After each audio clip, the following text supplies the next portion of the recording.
Chat rooms I've always been okay with. It's the idea of turning my camera on that always freaked me out. I think just chatting, just using text gave enough distance, enough, anonymity to let you talk freely and not really worry about what you were saying, especially if the person you were talking to was a stranger. But when you're on camera talking to them, well, that's something different. Then you kind of feel like you're being observed or scrutinized or whatever. It's uncomfortable. Plus, I never liked the idea of people knowing too much about me. Chat rooms are fine, as long as you have the distance. I think before what happened, my paranoia about cameras was started by my dad. He'd always have a piece of black electrical tape over the lens at the top of his laptop. I actually used to laugh at him about it. "When the camera's on," I used to say, "you can tell because there's a little green light that comes on at the top. If the light isn't on, the camera isn't on." My dad's usual mega paranoid response was to shake his head and laugh. "You really think that's true? You really put your faith in that one little light bulb? As if the people who can hack phone lines or build a computer in the first place couldn't just switch the light off if they wanted to? Nah, I think I'll keep the camera covered, thanks." What was hilarious about this was that my dad talked like he had classified documents and top-secret military information on his battered old laptop, as if the CIA and the FBI were going to hack into his computer just to look at the photos from his latest camping trip with the guys, or read endless documents about different types of fishing tackle. It was actually hilarious. Still, I did take to putting a piece of tape or a post-it note over that little glass circle that represented the camera lens on my computer. I may have laughed at his paranoia, but I also caught it as well. With the lens covered and the camera not enabled, I'd use chat rooms happily. Sometimes with friends or in group forums, sometimes with complete strangers where I would be careful to hide my name and not give out too much information about who or where I was. I felt fairly confident that I was anonymous, until one day, about 3 months ago. I'd been chatting to a guy, a stranger, online for about an hour, and he seemed quite cool. After a while, he asked if he could see what I looked like, and I said no, that I didn't like being on camera online or sharing photos. When he asked why, I just said that it made me uncomfortable, and almost as a joke, I shared my dad's thing about the tape over the lens. The guy sent some smiley face emojis to show that he found the whole idea amusing, but then started to get all weird and conspiracy theory on me. "You know," he wrote, "if they wanted to use the camera, if they wanted to see what you were doing, who you were talking to, all that kind of stuff, they could." When I asked, a little sarcastically, who they were supposed to be, there was a long pause. Eventually, when he responded, his response sent a chill down my body. "They is me," he wrote. I thought about ending the chat right then, but we had got on up to that point and part of me thought it might be a joke. Either way, I still glanced up at the tape covering my camera lens. After a moment, he replied again. "Nice dog. Is it a corgi?" I smiled and asked him what the hell he was talking about, explaining that I didn't have a dog and that I had never had one. "Well, you're holding one in that photo on your desktop," was his reply. I felt my blood run cold. It was true. On my desktop, as part of a collection of photos I was planning to edit, was one of me clutching my friend's corgi dog, Bella. I typed back hurriedly. "How did you see that? How can you have seen that? Are you some kind of hacker or something?" No response. "Anyway," I wrote, "that isn't even me." His 3-word answer made me swear off chat rooms forever after that. "Yes, it is," he wrote. Then, just for a few seconds, quick enough for me to see it, but not long enough for me to screenshot it, an image flashed up on the monitor. It was me, in my room, wearing the exact clothes I had on at that moment. What was worse, far worse though, was that the photograph was taken from a different angle to my laptop camera. I slammed the laptop shut, screamed for my dad, and spent the next 4 hours searching the room for a camera.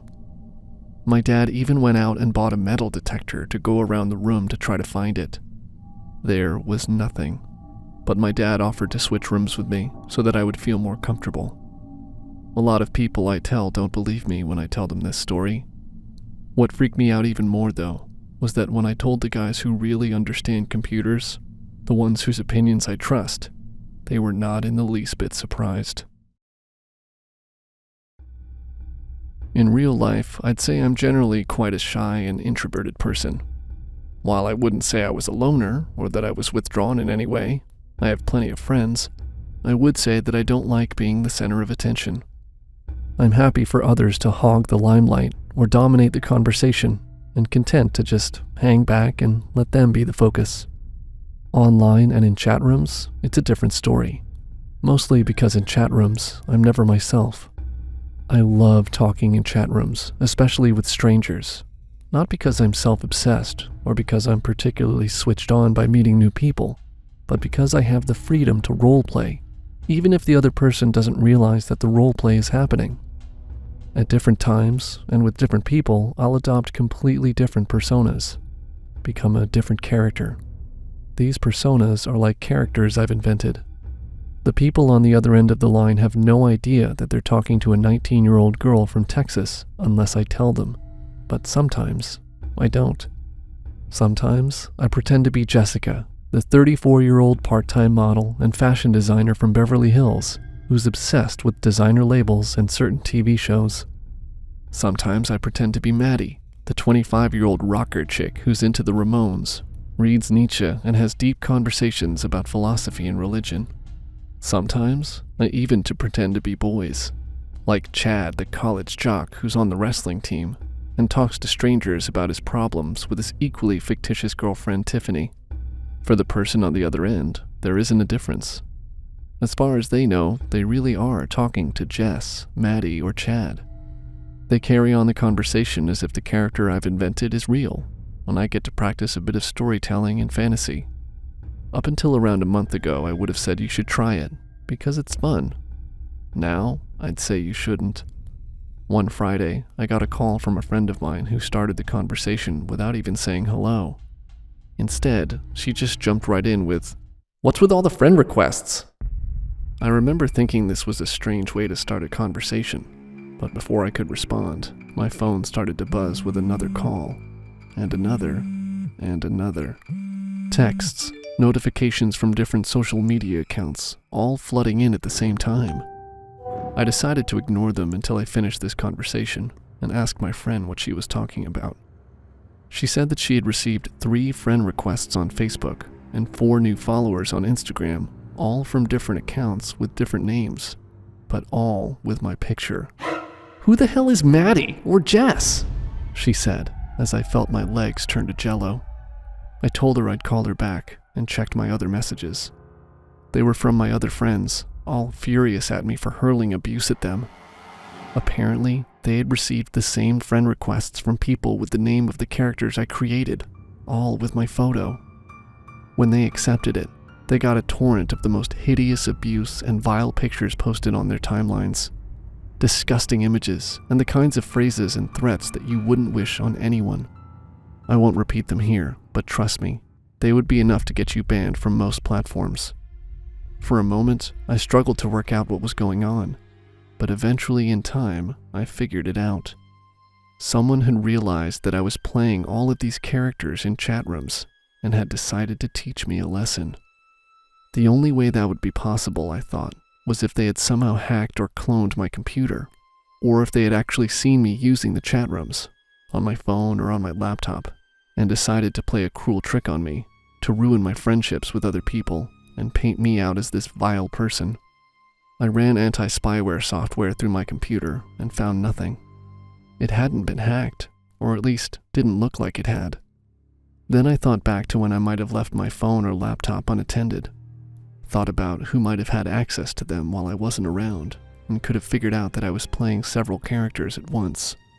Who might want to play this cruel trick to isolate me from my friends, and why? Remember I said about the first friend who called?